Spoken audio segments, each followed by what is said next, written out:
Alfred Nobel, Winston Churchill, Charles Dickens, and Margaret Thatcher are some of the few renowned persons that died of stroke. Medical expertise and knowledge of their time may have made it hard to save their lives inasmuch as they were people of great stature. Times have changed, and there is a further research and development on stroke. Welcome to the program. My name is Bilha Waka, and here is a preview of what is ahead on our program today. If there's someone from home, or if the leg is still weak, someone can help you carry it up. We can define it as sudden death of brain cells. It's the brain cells which die due to lack of oxygen. Yeah, so cravings are usually very common, especially for many people who get such lifestyle diseases. Yes. And of course, they need to be addressed. Stroke is a condition where blood supply to the brain is disrupted, resulting in oxygen starvation, brain damage, and loss of function. Stroke can also occur when a blood vessel bursts open and blood leaks into the brain. We went out to talk to the public and got a feel of what they know about stroke. I understand it has to do with the heart. When part of the heart is not working well, then part of that body, the side on which the heart supplies blood, doesn't receive blood, then the part cannot work. So that is stroke. Stroke is whereby part of the body dies or fails to function properly to the required extent. Well, from what I understand, stroke is a condition of the heart, caused when one of the arteries in the heart is blocked or it's leaking. Advanced age is a predisposing factor when it comes to stroke.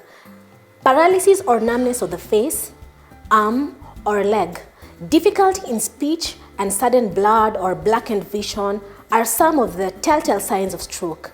We spoke to Irina Oko, a clinical officer, and she gave us an insight on this disease that has now claimed lives in epidemic proportions. Severe or stroke, we can define it as sudden death of brain cells. It's the brain cells which die due to lack of oxygen.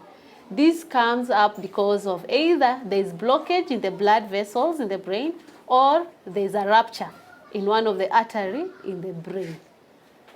So there are several things which predisposes you to getting stroke. One is hypertension. The most common is hypertension, which predisposes you to getting stroke.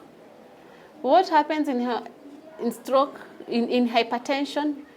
The force of blood against the blood vessel may be too high and causes rupture in one of the vessels, and you can develop stroke. Secondly, we have diabetes. Diabetes also predisposes you to getting stroke.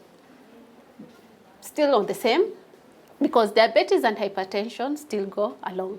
The other thing we have is the high cholesterol. In your blood vessel, there are cholesterol. Cholesterol, they're different, it's a form of fat. So what happens, the moment you have high cholesterol, it makes your blood vessels to be thin, and it also chances of getting blockage because of the cholesterol tend to block. They line the blood vessels, so tendency of getting blockage are also high, and it predisposes you to getting stroke. Another predisposing factor is alcohol. Excessive consumption of alcohol predisposes you to getting stroke because it predisposes you to getting diabetes, to getting hypertension.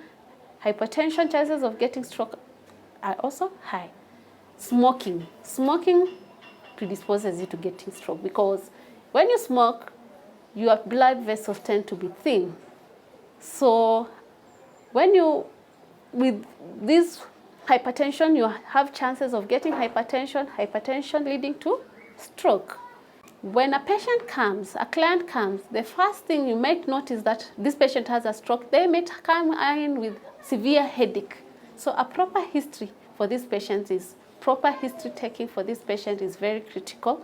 Patient might come, they were well, present with a severe headache. They cannot look at the light, they cannot hold their head, severe headache. Other patient may present with loss of vision, they cannot see. This is a person who was well, then all of a sudden, they cannot see. that could be a stroke.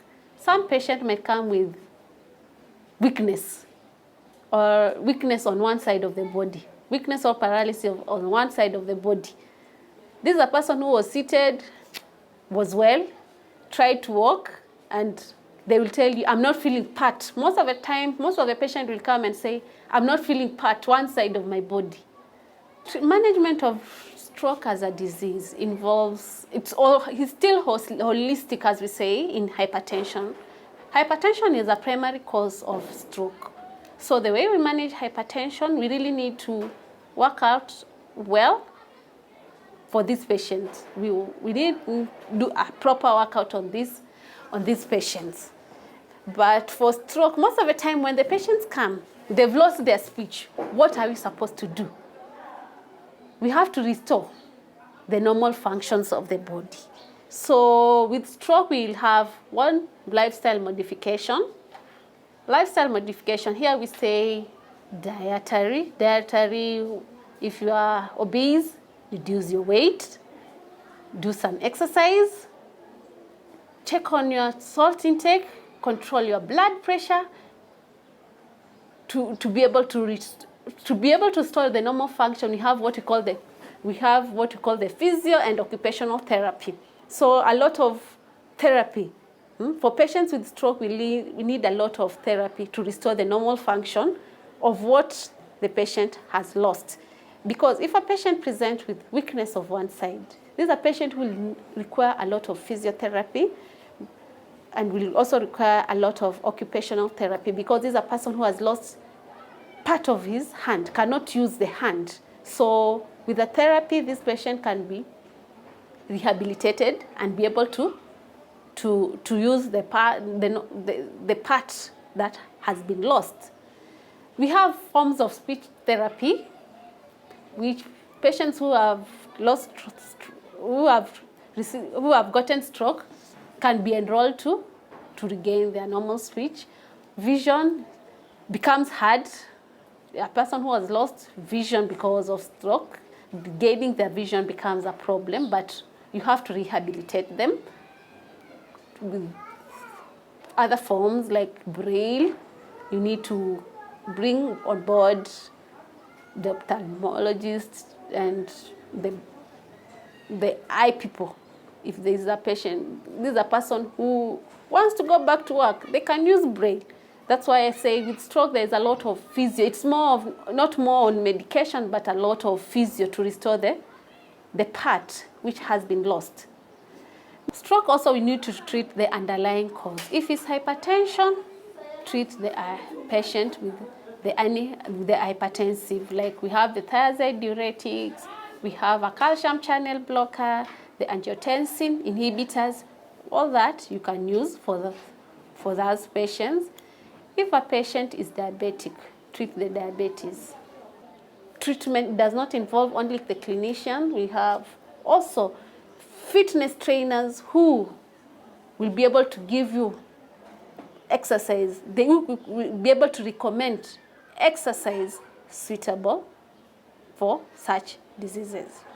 When you get stroke, you can continue living well and you can be rehabilitated back to your normal body function. Stroke is sudden, it's not chronic. Let's control our blood pressure. Let's adhere well to treatment. Let us exercise. Let us keep fit to avoid stroke.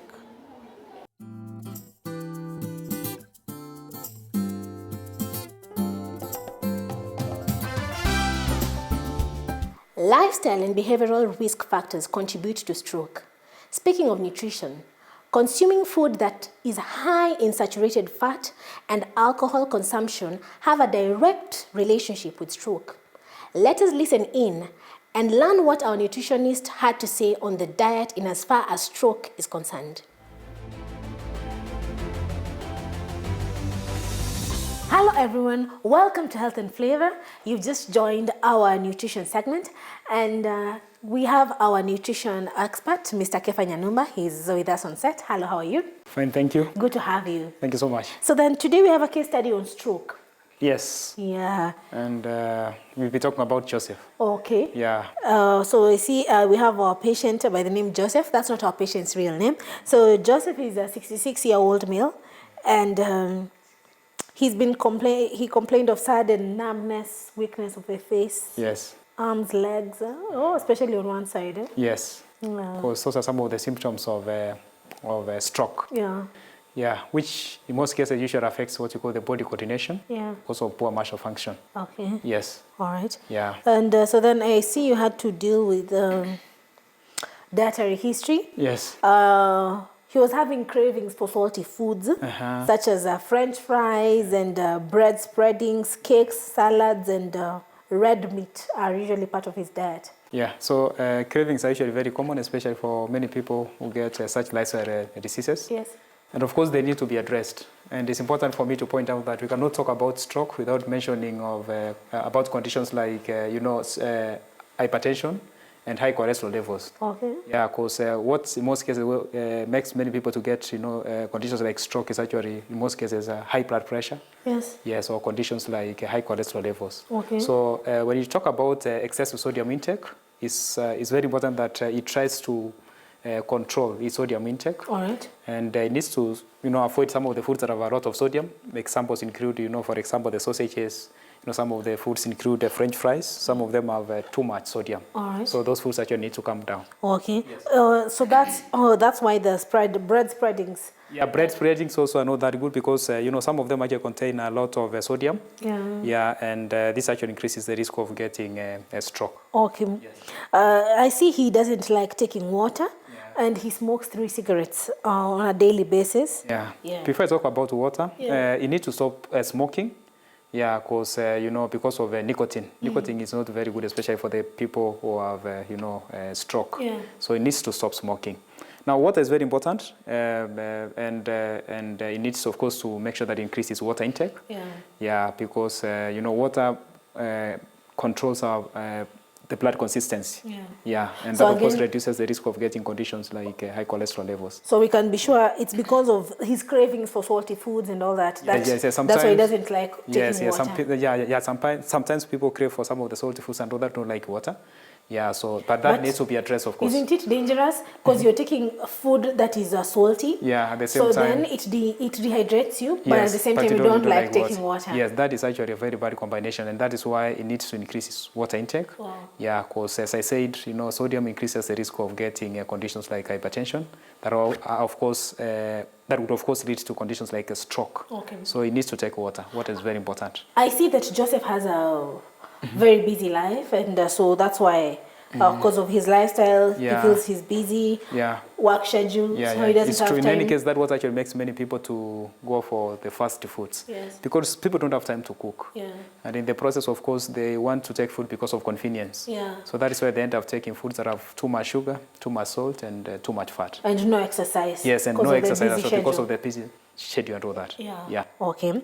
So then now when it comes to the advice that you give in terms of to avoid smoking, you also talked about adding fruits. Sorry, yes, fruits of course are very important. Yeah. And of course, it needs to make sure that by the end of the day, if you can be able to take at least 2 different types of fruits, will be very good. Okay. For example, in front of us we have a ripe banana, which is very good for potassium. Yes. And of course, given that hypertension is one of the risk factors for stroke, such fruits will be very good because of the potassium. An orange is also very good. So he needs to make sure that at least by the end of the day, he takes fruits as well as part of his diet. All right. Yes. I see we have avocado here. Avocado, yes. And avocado is actually very good in terms of unsaturated fats, which are the good fats. Okay. So those are the good fats.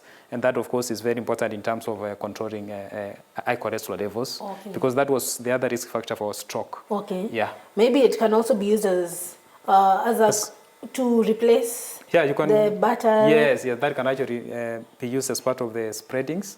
Yeah, so that you can be able to get rid of the spreadings that have a lot of sodium. Okay. Yes. All right. And I wanted to find out from you, there are some, is it true that with tomatoes, there's a myth that tomatoes have some acid, some mild acid in them? Okay, The there people tomatoes. usually complain that when they take certain foods like, citrus fruits or tomatoes, they get acidity and all that. Yes. But what usually happens is from the people who have come to see us, once we address the way they take their foods, with the time they're able to take all these, vegetables without getting any issue. All right. So to me, it takes us back to addressing the root cause. Okay. And that is why I really don't recommend like avoiding most of the foods because that increases the risk of nutrient deficiencies. Okay. Yes. Okay. Like I've seen people cannot take like almost all the green leafy vegetables. Yes. Yes. And the moment you take that root, then with the time, most of the people actually end up lacking most of the nutrients. Yeah. Okay. You're saying that the green leafy vegetables affect them and all that. Yes. Yeah. But with time, you find that apart from greens, with the time, proteins start affecting them. So to me, it's not a very good route to take. Yes. Okay. Yeah. All right. And so then one of the things that you had to put in form of expected outcome. Yeah. You talked about comprehensible speech, no dizziness, confusion. Yes, because that in most cases happens because of poor muscle coordination. When people get a stroke, usually their muscles get affected, and that's why, speech also gets affected. Yeah, so as he makes adjustments in terms of his diet, of course, we expect to get that outcome. I mean, he needs to regain his speech. Okay. Yeah, and of course, he should be able to, get balance as well and coordination. All right. Yeah. Okay. In any case, those are some of the indicators of good progress as far as the management of stroke is concerned. Okay. Yeah. All right. Yeah. So then, unfortunately, we have reached the end of this segment. Thank you so much for your time. Thank you. Yes, and back to our viewers, thank you so much for having us. And until next time, for us, it's goodbye.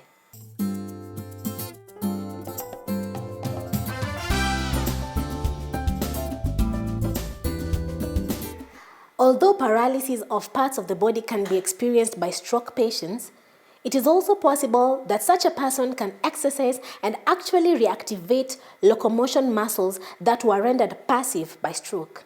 We sought to learn a few exercises that are befitting to stroke patients as demonstrated by our fitness expert. Welcome to Health and Flavor. On this fitness segment, we are going to focus on exercises that are meant for people who have suffered stroke. On set, we have Mr. Nzuki. Hello, how are you? Fine. He's a fitness expert and he's going to guide us on the kind of exercises that we're going to do for this kind of disease. I don't know so much about it, but I know you are equipped to give us guidelines on the kind of exercises that our viewers at home can get to do or just be knowledgeable about if you know someone who is suffering from stroke. Mm-hmm. Yes, and I am excited. Welcome. Thank you very much. Now, in most cases, people who have suffered from stroke, maybe they have some parts of their limbs which are not so much moving. Oh, yes. Or maybe they are struggling with balance. Who would maybe do exercise to get the limbs moving, so that the limbs don't just stay there. All right. I think, okay, I get what you're saying, because most of people who have suffered stroke, it's not easy to do exercises, to move. There's usually an ease that comes especially with it. The affected side. The affected side. So we're trying to make exercises that can at least activate the other side. I like that. Now, let's pick our exercise balls and we work out with them. This is your ball. Now, you go down, assuming that I'm the patient. I'm just demonstrating. You go down, and this is my weak leg. I carry it up. If I'm not able, I have my assistant who is helping me to carry it up. So now I roll the ball towards me. If the leg is still weak, yes, I support it with the other leg. So now it's certainly easy for me to roll the ball. Remember, this leg is not very able to move on its own. Yeah, it is the weaker side, so it is quite incapacitated. Yes. Yes. So the number of repetitions is determined by the patient's ability. Yes, by the patient's ability. So then the number of times you can do this varies from patient to patient. Yes, but just depending on the patient's ability to do this, right? Yes, but as you start, what you did this week, of course, next week you'll have grown. Oh. And the other week... Oh, as you do it, you get better as you do it. Yes. Your limbs get stronger as you continue with the exercise. Yes. Oh, I understand that. Yes. You can also press the ball for the muscles of the leg to contract and for the legs to get strong. Okay, trying to press the ball Yes, inside. you try to press it. You try to press it. Okay. Yes. And that's why the ball is not so much inflated with air. Okay.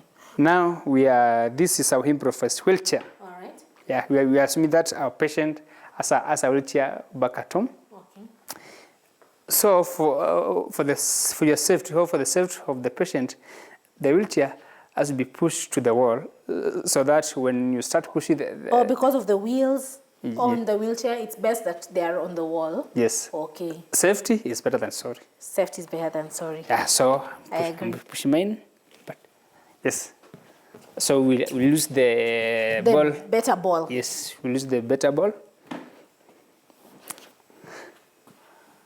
So this is my ball.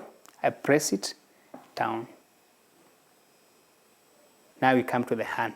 Okay. Assuming now this is my weak hand. Okay. Yeah, we need to get it mobile, moving. Yeah. All right. Yeah. So for the hand, so these exercises are just meant to try to strengthen the hand to make it more mobile. Yes. All right. Yes. So this is my hand. Then with the help of my strong hand, I support it. So the main target is to use the ball for the hand to move. Oh, so you push the ball further away Counts. and then back in. See that? All right.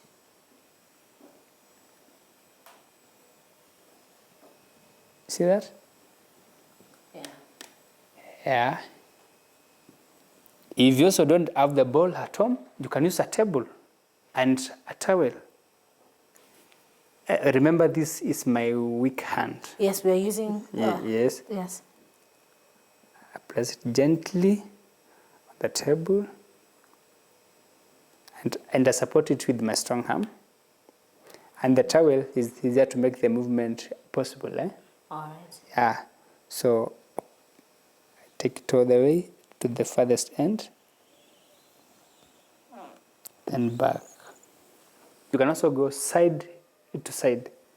Side, side. It's like you are cleaning the table, you see? Yes. All right. Yeah. You see that? And it can also be fun. Yes, it can. So now we have come to the end of our workouts for the day. All right. Yes. Wow, that has been very educative. Because most people don't know that even stroke patients can be able to do exercises. But then you've managed to show us simple, smaller exercises that patients who are suffering from stroke or people who have patients at home, how they can assist them with these kind of exercises. And I find that very educative. I thank you. I thank you for that. Thank you for your time. And for viewers at home, remember, being healthy is much more important than coins and gold.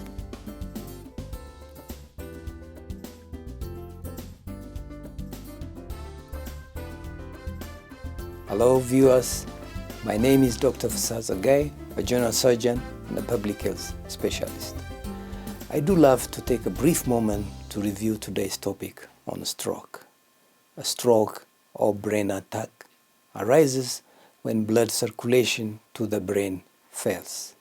Brain cells can die from decreased blood flow and the resulting lack of oxygen.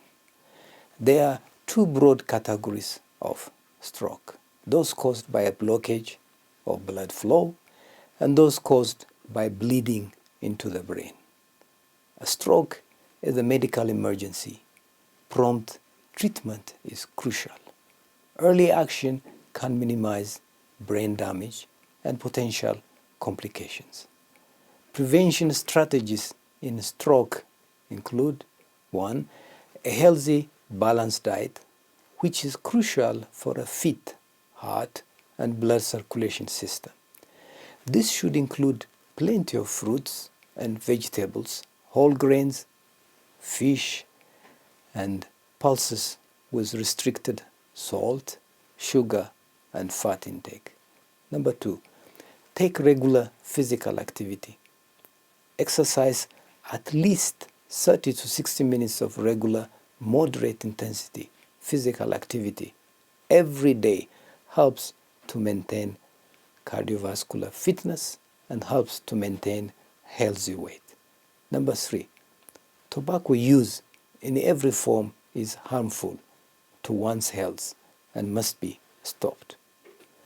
The risk of stroke starts to drop immediately one stops using tobacco products and can drop by as much as half after 1 year. Number 4, have your blood pressure checked and know your numbers. If it is high, lifestyle changes, incorporating a healthy diet with less salt intake, increased physical activity, and medication will be necessary. Number 5, raised blood cholesterol and abnormal blood lipids increase the risk of suffering stroke. Blood cholesterol needs to be controlled through a healthy diet and, if necessary, by appropriate medications. Number 6, regular medical checkups is an important aspect of preventing stroke to individuals at high risk, for example, people suffering from diabetes. To prevent a stroke, eat a healthy diet, avoid smoking, maintain a healthy weight, limit use of alcohol, and get enough exercise. Anyone can use these techniques to avoid a stroke, regardless of age or family history. One of the main disease processes leading to stroke is atherosclerosis. The incidence of stroke increases significantly with age. There are many other risk factors, including tobacco use, physical inactivity, unhealthy diet, harmful use of alcohol, hypertension, atrial fibrillation, raised blood lipid levels, obesity, male gender, genetic disposition, and psychological factors. Many thanks for your valued company to this end. This has been Health and Flavor, and I have been your host, Bill Hawaka. Goodbye.